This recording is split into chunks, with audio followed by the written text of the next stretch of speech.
de l'alcool, le saint prophète sallallahu alayhi wa sallam, il a dit que celui qui boit sur terre, ou plutôt qui s'enivre sur terre, Allah subhanahu wa ta'ala, au jour du qiyamah, le fera boire un poison tellement fort que, avant même que cette personne n'ait approché son visage de la vaisselle contenant cette punition, la chair et la peau de son visage tombera d'elle-même. Et lorsque cette personne boira cette boisson, alors la chair et la peau de tout son corps tombera d'elle-même, pourrira d'elle-même. Et l'odeur de cette boisson est suffisante pour châtier, pour punir tous les autres habitants de l'enfer. Donc, c'est une odeur que même les habitants de l'enfer sont ennuyés. Ces personnes, les habitants de l'enfer, sont punis, sont châtiés. C'est une odeur tellement nauséabonde que cela porte préjudice à tous les habitants de l'enfer. Juste cette odeur, mais celui qui boira de l'alcool, celui qui s'enivre sur cette terre, aura comme punition non pas de sentir cette boisson, mais de boire directement cette boisson. Alors le prophète sallallahu alayhi wa sallam dit: prenez garde, ô vous ceux qui buvez de l'alcool, des boissons alcoolisées, ô vous, celui qui écrasez les fruits pour fabriquer cet alcool, ceux qui facilitent la production de cet alcool, ceux qui portent, qui transportent cet alcool et les ustensiles qui sont utilisés pour transporter cet alcool, celui qui profite des bénéfices de la vente de cet alcool. Faites attention car Allah subhanahu wa ta'ala n'accepte de ces personnes ni leur prière, ni leur jeûne, ni leur hajj, jusqu'à ce que ces personnes fassent un tawbah sincère, un repentir. Et s'ils meurent avant de s'être repentis, alors Allah subhanahu wa ta'ala aura le droit de les faire boire pour chaque gorgée d'alcool qu'ils ont bu sur cette terre.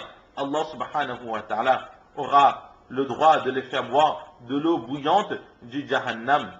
Alors sachez que tout ce qui enivre est considéré comme de l'alcool et tout ce qui enivre est strictement haram. Allah subhanahu wa ta'ala nous en préserve.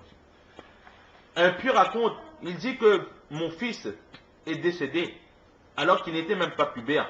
Donc cette personne, cet enfant n'avait sur lui aucun péché. Mais qu'est-ce qu'il dit?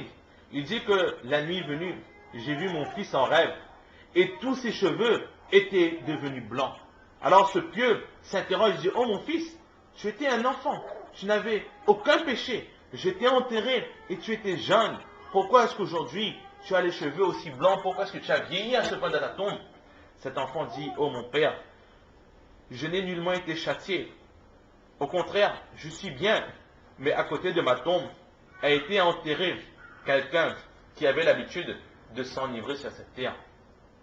Et sa punition est tellement dure, sa punition est tellement forte et tellement sévère que les cris de ces personnes, les supplices de ces personnes de sa tombe ont été suffisantes pour blanchir mes cheveux. Tellement la punition de cette personne, des personnes qui s'enivrent, est grande. Et enfin, pour terminer, une histoire. À l'époque d'Abdul Malik ibn Marwan, qui était le chef des croyants, il y a un jeune qui se présente à lui en pleurant, avec énormément de romans et de tristesse. Il dit: ô chef des croyants, j'ai commis un péché très grave. Dis-moi comment faire pour me faire pardonner. Alors, le roi de l'époque, Abdul Malik ibn Marwan, qui dit: quel est ton péché? Car Allah subhanahu wa ta'ala te pardonnera. Alors il dit que mon péché est très grave. Il dit: mais quel est ce péché? Demande pardon à Allah. Allah, il acceptera ton pardon, car il accepte le pardon de ses serviteurs lorsqu'ils sont sincères. Alors il dit: oh chef des croyants, j'avais l'habitude d'ouvrir les tombes des défunts afin de voler leurs kafanes. C'est quelque chose qui se faisait très souvent apparemment à l'époque ancienne.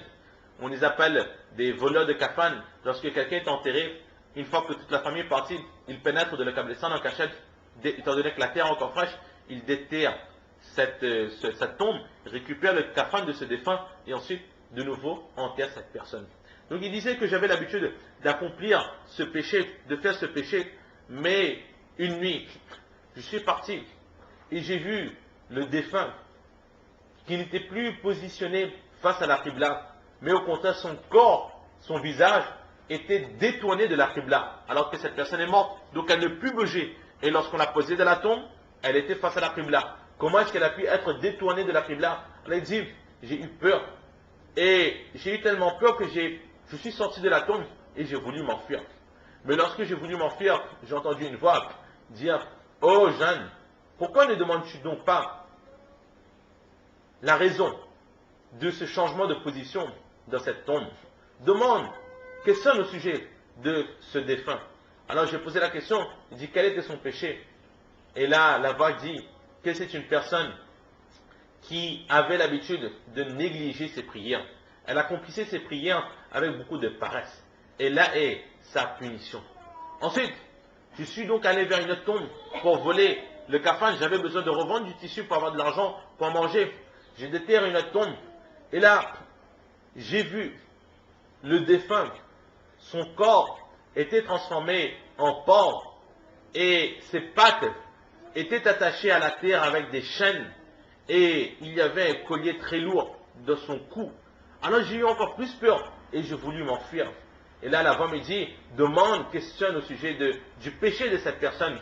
J'ai posé la question, pourquoi un si grand châtiment, être transformé en porc et être attaché avec des chaînes? Alors on m'a dit que cette personne avait l'habitude de s'enivrer sur cette terre et elle est décédée sans tauba. Allah nous en préserve. Ensuite dit, oh Amirul Mu'minin, ce n'était pas suffisant. J'avais besoin d'un tissu. Alors je suis allé vers une troisième tombe. Et là, lorsque j'ai déterré cette tombe, j'ai vu le défunt. Ce défunt était attaché à la terre avec des chaînes de feu. Et sa langue sortait, sa langue pendait jusqu'à son cou. Et j'ai eu peur. J'ai voulu fuir. Et là, au moment de sortir, une voix m'interpelle, dit, questionne au sujet de cette personne. J'ai dit, pourquoi une si dure punition? Et là, la voix dit que cette personne ne prenait pas attention des gouttes d'urine. Cette personne ne se protégeait pas, ne se préservait pas des gouttes d'urine. Et il avait l'habitude de colporter les paroles. C'est pour cela que cette personne est châtiée ainsi. Allah subhanahu wa ta'ala nous en préserve. Et ça rejoint un peu ce que nous avons vu dans le hadith de Abu Daoud Sharif d'hier. Ensuite, il dit, oh Amirul Mu'minin, je suis donc allé vers une quatrième tombe. Et là, j'ai trouvé une personne qui était tout en feu. Cette personne était en train de brûler. J'ai eu peur. J'ai voulu fuir. Là-bas me dit, questionne au sujet de cette personne. J'ai posé la question, pourquoi est-ce que cette personne est brûlée ainsi? Alors là-bas me dit que cette personne ne faisait pas ses prières. Et la punition de cette personne est qu'elle est brûlée de sa tombe. Alors il dit au chef des croyants, je suis parti vers une cinquième tombe, je l'ai déterrée. Et j'ai vu que la tombe de cette personne était large, tellement large, que ma vue ne pouvait même pas atteindre l'horizon, tellement cette tombe était large et remplie de lumière. Le défunt dormait sur un lit avec beaucoup de tranquillité et sa lumière illuminait sa tombe. Il avait de très beaux vêtements. Alors j'ai été étonné. Je me suis dit qu'il n'est pas pour moi propice de toucher à ce défunt. J'ai voulu sortir, mais en sortant, là-bas me dit, pourquoi ne questionnes donc-tu pas au sujet de cette personne et de ses miracles? Alors j'ai dit, pourquoi autant d'honneur? Et là, là-bas me dit que c'était un jeune obéissant et a grandi dans l'obéissance d'Allah subhanahu wa ta'ala et n'a cessé d'adorer Allah.